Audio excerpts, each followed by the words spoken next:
পড়া লাগে না বা কোরআন পড়া লাগে না।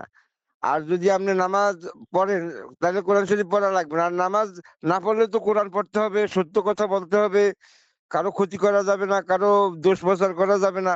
এখন মনে করেন নামাজ পড়ে এডি করতে পারে, কোরআন পড়লে তো এডি করতে পারবে না, তাইলে এরা কি লেগা এই কাজ হালা দিয়া এই কোরআনে জিগাইবো, কোন দুঃখে আইবো আমার এটা কর। সবকিছু করা যায় নামাজ পড়ে, কোরআন পড়ে তো সবকিছু করা যায় না। কেমনে আসবো বলেন? তা তো অবশ্যই কোরআন কোরআন যাই পড়বে বাংলায় বা নিজের ভাষায় বুঝে বুঝে বুঝে পড়বে, সে কখনো তার দ্বারা কখনো অন্যায় বা অশ্লীল কাজ করা সম্ভব না। এটা একদম গ্যারান্টি। একটা বলেন। বাস্তব সত্য কথা বলছি, দেখেন যত মোল্লা আছে অর্থাৎ যারা ইমামতি করে খায় তারা ছোট সূরা গেল আমপাড়া সূরা যে 10টা আছে ছোট ছোট সূরা সেগুলা মুখস্থ আছে, আর বড় সূরা ওই 10 15 রুকু 10 রুকু 8 রুকু ওই আয়াত 20 আয়াত 15 আয়াত 20 আয়াত 25 আয়াত 30 আয়াত এইভাবে মুখস্থ করে রেখেছে।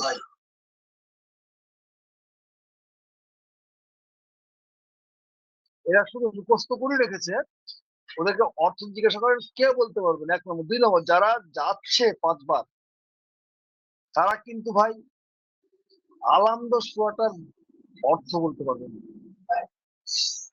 এটাই কায়ুম সত্য, ভাই, এটাই সত্য কথা। কায়ুম ভাই, শতকরা যদি আপনার মনে করেন 50 জনে পারতে পারে, আর 50 জনে আলহামদুলিল্লাহ সুরার ইয়া তো অর্থ তো পারবেই না, ফালাকেরও পারবে না, নাসেরও পারবে না।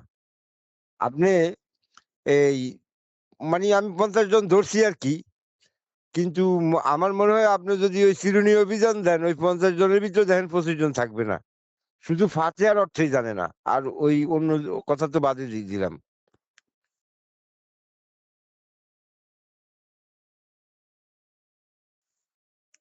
বুঝছেন? আর আবার রোজাও রাখে এর জন্য, বুঝছেন? তা আমার এখানে একটা প্রশ্ন আছে কাইম ভাই, রোজা নিয়ে। এই যে রোজা রাখে যারা এই উপলক্ষে, তো প্রশ্ন হলো, দেখেন, ফরজ নামাজ আছে, ফরজ রোজা আছে, ফরজ বা কুতিবা যেটা বলি আমরা, এরা তো ফরজ হিসেবেই মানে, আমরা তো কুতিবা বলি। আর দেখেন সুন্নত নামাজ আছে, সুন্নত সুন্নত কিন্তু রোজা নাই, নফল নামাজ আছে, নফল রোজা আছে, কিন্তু সুন্নত রোজা নাই কেন?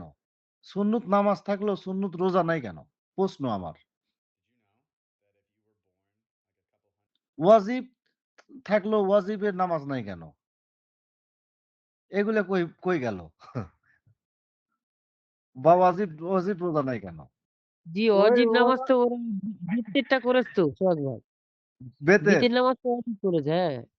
তাহলে ওয়াজিব ওটা ওয়াজিব রোজা, ওয়াজিব রোজা ওটা বা হানাফিরা সুন্নত রোজা। অজিব মানে, কিন্তু আহলে হাদিসে বলে ওটা সুন্নাহ। না সোহাগ ভাই, দুজনের ওয়াজিব রোজা আছে, ওয়াজিব রোজা আছে। সুন্নত রোজা কই তাহলে? হ্যাঁ সেটা বলতে পারেন, সুন্নত রোজা নাই, কিন্তু ওয়াজিব আছে। বেটা কষ্ট করে হাদিস লিখতে, বেটার নাম না আপনি ওয়াজিব রোজা থাকবেন না, এটা একটা কথা হইলো। আপনি একটা তাহলে নতুন একটা লাউল হাদিস বার করে দেন, বুঝলেন সোহাগ ভাই? ওই যে ওই যে শূন্যটা তো ওই যে আছে কালিম ভাই। ভাই বললো না যে 10টা সূরা তারা পারে, ওই 10টা বা 12টা সূরাইও তাদের সর্বোচ্চ চালান। আপনি আরে পিড়াইলেও আর 12টা 14টা বাইর করতে পারবেন না, ওই চালান ওই পর্যন্তই। এই চেক আপনি করলে বোঝা যায়। আপনি একটা করেন যে আবু হুরায়রা থেকে বর্ণিত সুন্নত নামাজ, এই সুন্নত রোজা এই এত তারিখ থেকে এত তারিখ করতে হবে। এই এই এই এই বুখারী এই শরীফে এই হাদিসটা ছিল। এই হাদিসটা ছাগল খেয়ে নিয়েছে। না, আবু হুরায়রা এরকম নাম দিলে সেটা মার্কেট চলবো, কারণ আবু হুরায়রা মার্কেট পাইছে ভাই। বিড়ালের বাবা। বিড়ালের বাবা। জি জি, এই বিড়ালের বাবা মার্কেট পাইছে, আর কিন্তু কেউ এত মার্কেট পায় নাই।